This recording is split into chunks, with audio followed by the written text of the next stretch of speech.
Hello again everyone, welcome back to the channel.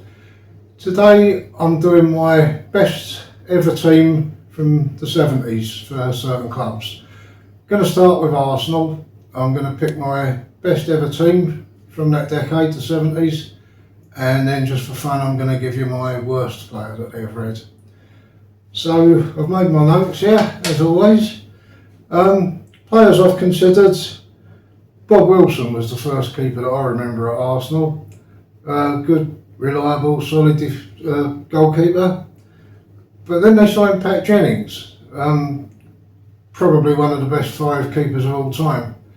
Very strange signing to come from Tottenham. Weird thing, like, you know, remember the fuss that Tottenham fans made when Sol Campbell went to Arsenal. When Pat Jennings left, they didn't seem bothered at all, just ignored it. Very strange. But moving on to the defence: Sammy Nelson, Pat Rice, Bob McNabb, all players that I've considered. Peter Storey, should have got more England caps than he did. Central defence: David O'Leary, Frank McClintock. I did consider Peter Simpson, and they had a player called David Court who never really lived up to his potential, but he was a good player. I remember seeing him a few times. I saw him in the reserves as well, in what was the football combination. But anyway, I did consider him.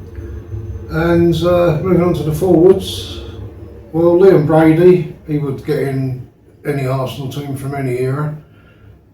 Players like George Armstrong, Frank Stapleton, George Graham, John Radford, Charlie George, Alan Ball, Alan Hudson, who was better remembered for his job at Chelsea, Brian Kidd, who most people don't even remember he played for Arsenal, but he did briefly, and of course Ray Kennedy, who scored that goal at Tottenham when they won the double in 1971.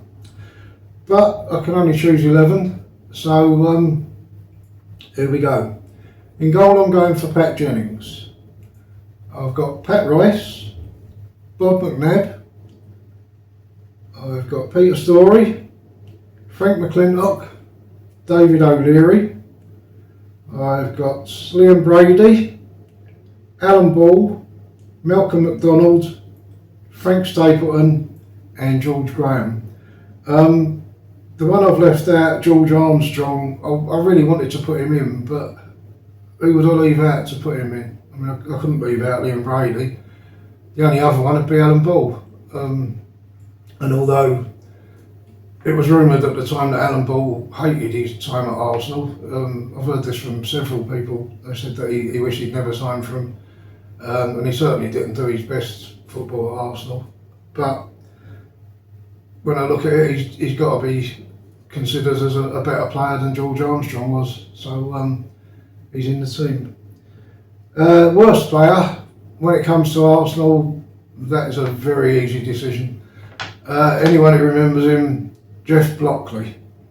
He was a centre-half. When Arsenal bought him, they said that he was going to be a future England captain, the next Bobby Moore. They seriously said that. He did actually play for England once. It was 1972 against Yugoslavia in a friendly. The England manager at the time was Sir Alf Ramsey, and he's gone from picking a World Cup winning team to picking Jeff Blockley. They sacked him soon after. He failed to qualify for the 1974 World Cup, and they gave him the boot. I don't know if he was gone senile or something by then, but I mean, that was a ridiculous decision. But he only won the one cup, which is really one too many. So anyway, if you've got a favourite team from that decade, a favourite player, anything at all, any comment, just let me know, and thanks for watching.